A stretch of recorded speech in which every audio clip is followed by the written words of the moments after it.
Good day, perceptive readers. This is James, and welcome to this Telegram app moment.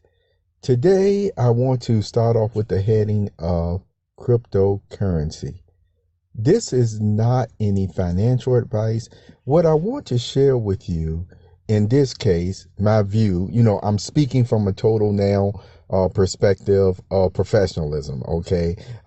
James PoeArtistry, if you will. PocbooksCrypto, if you will. PocbooksCrypto, if you will. So separate this from any, type of spiritual setting, even though, of course, it's an ethical reason and principle and structure actually based on what I'm about to say as far as the view on this matter of cryptocurrency. And the reason why I'm speaking about it now is because remember, there are actually states now, other countries who are writing in different policies, even maybe regulations, if you will, as far as how they're going to use it as a monetary or currency setting. All right. Now, with that, you have people looking at it on a positive side, but you also have people looking at it from a negative standpoint where they express all the, again, uh, uh, uses for it. Some of it they don't, agree with or what have you. Okay. Keep this in mind though. Even with any type of monetary system or currency system, there are going to be ways that people actually use it, and it may not be the way that you use it, but hey, this is just their choice. I'm not getting into the ethics of it, or whether they're actually, using it in certain ways or not. The point is, you're going to have that with anything. Also, other persons talked about the viability, the long lasting, effect. Could this go on as a currency that would last forever and ever, so to speak? I'm just using that as an expression. And you heard me talk one time before on the Perceptive Readers podcast about the blockchain in general. Okay. Maybe I'll look that podcast up and put it on the homepage, just so you can get a few thoughts about that. But here is the point about any type of currency that people may use for this or that.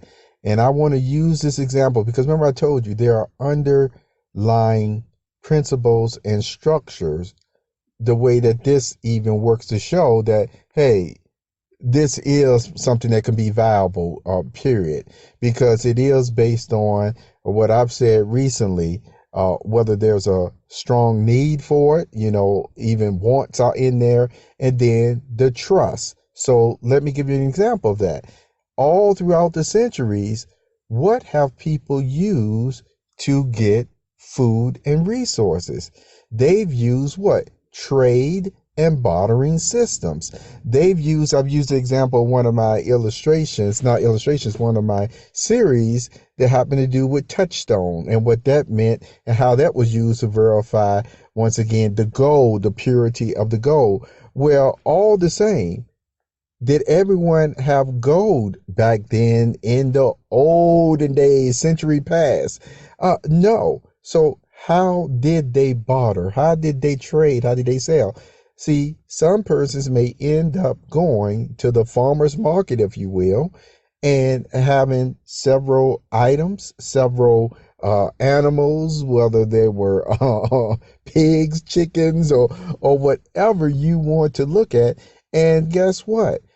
Somebody may have had a fruit cart or what have you, and they just, decided among themselves sometimes, hey, you give me that whole bushel of tomatoes, and hey, and I have these 3 or 4 sheep for you, or really chickens for you in that case.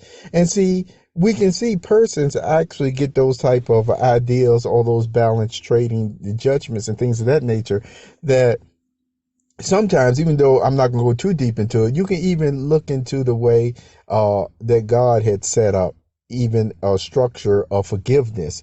What type of animals or even wheat and things of that nature could be used to cover over what was meant to be given to the temple for sins and for other things. But that's just a side thought.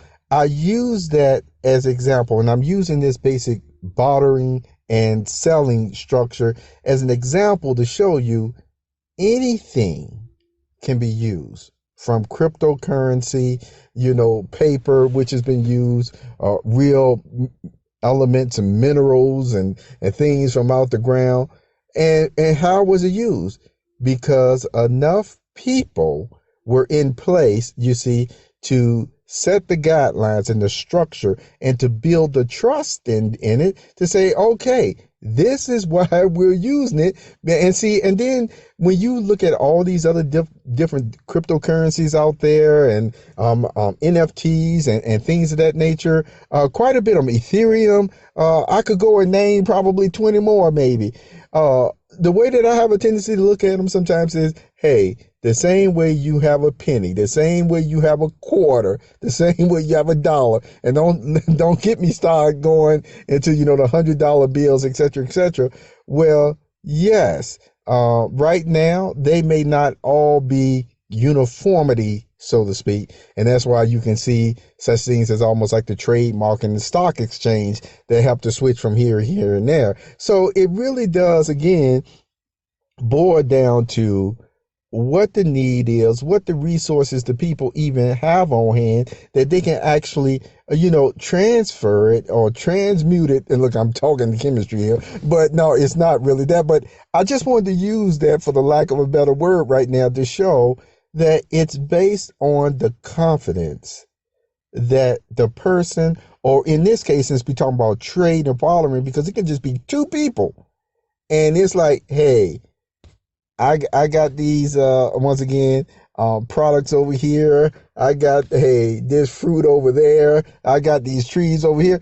And they're able to still, make deals and be able to exchange for what they want and what they need. So that's why, I don't really knock anything of what somebody is doing. I've seen, or really, it's not that I've seen, it's just that I heard enough times where back then, remember when people used to read a lot in the early 1900s?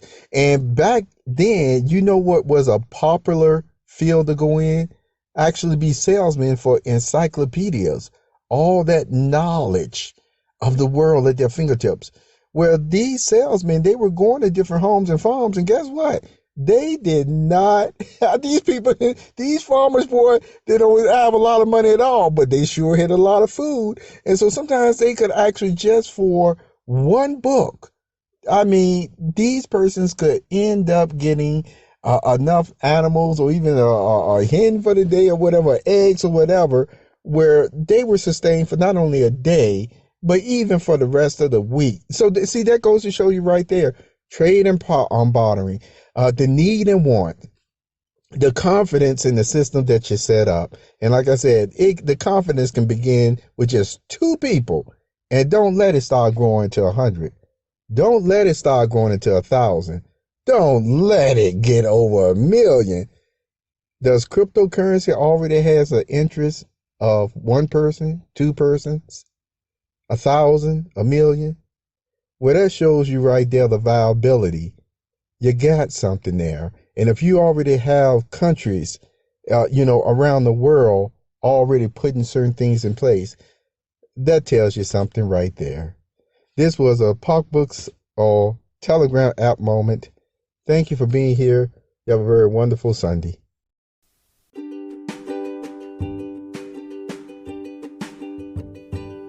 You have just listened to the Perceptive Readers Podcast. Remember, until next time, if you read something that encourages you to improve or enhance your life for the better, it becomes your reality.